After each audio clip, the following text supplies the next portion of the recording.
Jesus passa da defensiva à ofensiva neste capítulo. A parábola dos lavradores é uma acusação direta aos líderes que rejeitam os profetas e o próprio filho. Suas respostas brilhantes sobre o tributo e a ressurreição revelam uma sabedoria divina que transcende os debates terrenos, apontando para realidades maiores: a soberania de Deus e a vida eterna. O cerne de seu ensino, porém, é o amor incondicional a Deus e ao próximo, que resume toda a lei e transcende o ritualismo. O episódio da viúva contrasta a religiosidade aparatosa dos escribas com a devoção genuína e sacrificial dos humildes. Seus oponentes são silenciados não por força, mas por verdade. A pergunta final sobre o Cristo como Senhor de Davi convida à reflexão sobre sua natureza divina. O capítulo define a verdadeira religião. Não é poder, conhecimento ou riqueza, mas amor integral, humildade e reconhecimento de Jesus como Senhor. Evangelho de Marcos, capítulo 12. Depois entrou Jesus a falar-lhes por parábola. Um homem plantou uma vinha, cercou-a de uma sebe, construiu um lagar, edificou uma torre, arrendou-a a uns lavradores e ausentou-se do país. No tempo da colheita, enviou um servo aos lavradores para que recebesse deles dos frutos da vinha. Eles, porém, o agarraram, espancaram e o despacharam vazio. De novo, lhes enviou outro servo, e eles o esbordoaram na cabeça e o insultaram. Ainda outro lhes mandou, e a este mataram.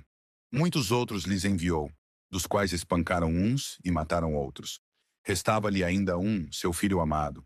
A este lhes enviou por fim, dizendo: respeitarão a meu filho. Mas os tais lavradores disseram entre si: este é o herdeiro. Ora, vamos, matemo-lo, e a herança será nossa. E agarrando-o, mataram-no e o atiraram para fora da vinha. Que fará, pois, o dono da vinha? Virá, exterminará aqueles lavradores e passará a vinha a outros. Ainda não lestes esta escritura. A pedra que os construtores rejeitaram, essa veio a ser a principal pedra, angular. Isto procede do Senhor, e é maravilhoso aos nossos olhos. E procuravam prendê-lo, mas temiam o povo, porque compreenderam que contra eles proferira esta parábola. Então, desistindo, retiraram-se. E enviaram-lhe alguns dos fariseus e dos herodianos, para que o apanhassem em alguma palavra. Chegando, disseram-lhe: mestre, sabemos que és verdadeiro e não te importas com quem quer que seja, porque não olhas a aparência dos homens. Antes, segundo a verdade, ensinas o caminho de Deus. É lícito pagar tributo a César ou não? Devemos ou não devemos pagar? Mas Jesus, percebendo-lhes a hipocrisia, respondeu: por que me experimentais? Trazei-me um denário para que eu o veja. E eles lhe o trouxeram. Perguntou-lhes: de quem é esta efígie e inscrição? Responderam: de César. Disse-lhes então Jesus: dai a César o que é de César e a Deus o que é de Deus. E muitos se admiraram dele. Então os saduceus, que dizem não haver ressurreição, aproximaram-se dele e lhe perguntaram, dizendo: mestre, Moisés nos deixou escrito que, se morrer o irmão de alguém e deixar mulher sem filhos, seu irmão a tome como esposa e suscite descendência a seu irmão. Ora, havia 7 irmãos. O primeiro casou e morreu sem deixar descendência. O segundo desposou a viúva e morreu, também sem deixar descendência. E o terceiro, da mesma forma. E assim, os 7 não deixaram descendência. Por fim, depois de todos, morreu também a mulher. Na ressurreição, quando eles ressuscitarem, de qual deles será ela a esposa? Porque os 7 a desposaram. Respondeu-lhes Jesus: não provém o vosso erro de não conhecerdes as Escrituras, nem o poder de Deus? Pois quando ressuscitarem de entre os mortos, nem casarão, nem se darão em casamento. Porém, são como os anjos nos céus. Quanto à ressurreição dos mortos, não tendes lido no livro de Moisés, no trecho referente à sarça, como Deus lhe falou: eu sou o Deus de Abraão, o Deus de Isaque e o Deus de Jacó. Ora, ele não é Deus de mortos, e sim de vivos. Laborais em grande erro.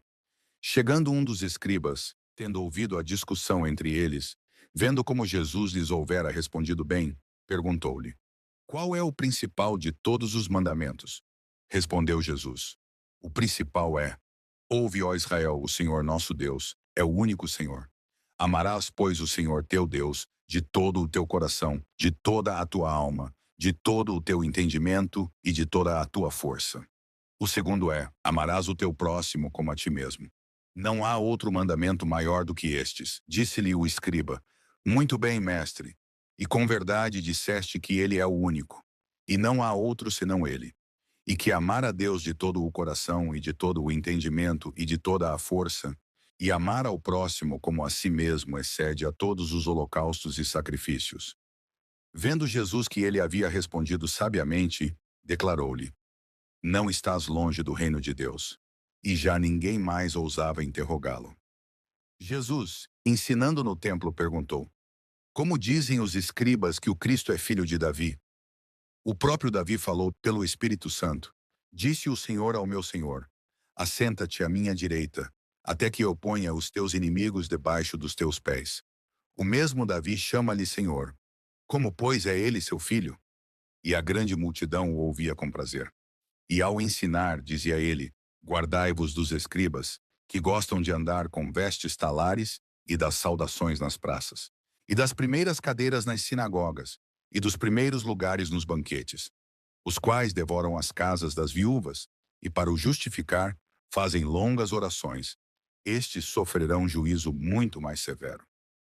Assentado diante do gasofilácio, observava Jesus como o povo lançava ali o dinheiro. Ora, muitos ricos depositavam grandes quantias. Vindo, porém, uma viúva pobre, depositou 2 pequenas moedas correspondentes a um quadrante. E, chamando os seus discípulos, disse-lhes: Em verdade vos digo que esta viúva pobre depositou no gasofilácio mais do que o fizeram todos os ofertantes, porque todos eles ofertaram do que lhes sobrava. Ela, porém, da sua pobreza deu tudo quanto possuía, todo o seu sustento. Não esqueça de deixar o seu like e se inscrever neste canal para nos ajudar a crescer e levar a palavra de Deus a mais pessoas. Obrigado.